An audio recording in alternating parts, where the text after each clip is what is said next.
Yo YouTube, what's the story? Welcome to the video. So I'm just about to go to the gym, and for the purpose of this video I'm gonna do a glute focus session. So I think for the majority of people, especially females, glute training is probably suboptimal. And I think a large reason for that is some female fitness influencers kind of post videos of their glute workouts, and they usually show the exercises that make their ass look the best, and you can't really blame them for that, but it does lead to kind of a common misconception on how to best train the glutes. Anyway, sit back, relax, and I hope you learn a thing or two. Yo, YouTube, what's the story? So I'm actually gonna do a voiceover for this workout, and I apologize if the quality isn't 100%. I'm actually using my brother's PS4 headset. It was between that and a pair of Apple earphones, so I think this was the right option, but we'll see how we get on. Anyway, I actually look like an absolute nerd here, sitting in front of my computer with a big headset on. But sure, no one can see me, so it's alright. Anyways, let's get started. So, the glutes. So, believe it or not, the glutes actually consist of three muscles: the gluteus maximus, the gluteus medius, and the gluteus minimus. For the purpose of this video, though, I'm going to focus on training the glute max because it's the largest and probably the most noticeable. So, the glute max has a number of functions, and they include hip extension, or bringing your leg back, hip abduction, or kind of moving your leg away from the body, and hip external rotation, which is basically rotating your legs outwards, which occurs kind of when you point your toes outwards. So in my opinion, these functions should be incorporated into your glute workout to optimize strength and hypertrophy gains. Okay, so the exercise that I started with was the hip thrust, and this exercise requires the glute max to work its hardest at the top of each rep, or at full hip extension.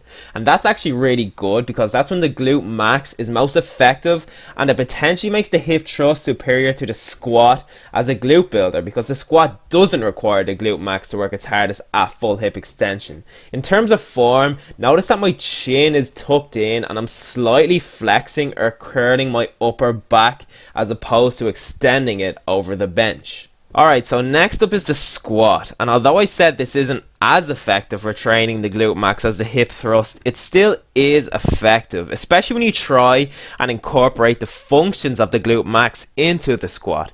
So firstly, notice that I'm adopting quite a wide stance width, and this just means that there's going to be an increase in hip abduction, which is a function of the glute max, hence more glute max activation.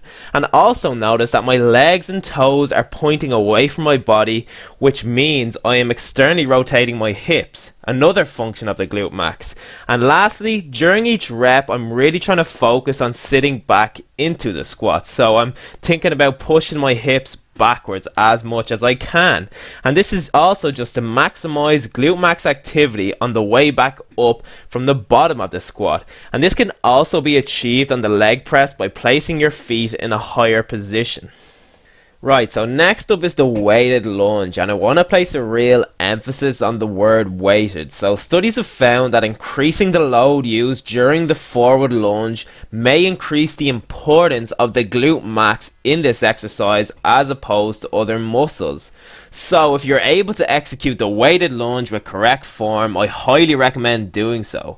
Also notice that I'm adopting a forward lean posture as opposed to keeping my trunk upright, and that is just because studies have associated a greater forward lean with greater hip extensor moments, and that would just mean greater glute max activity.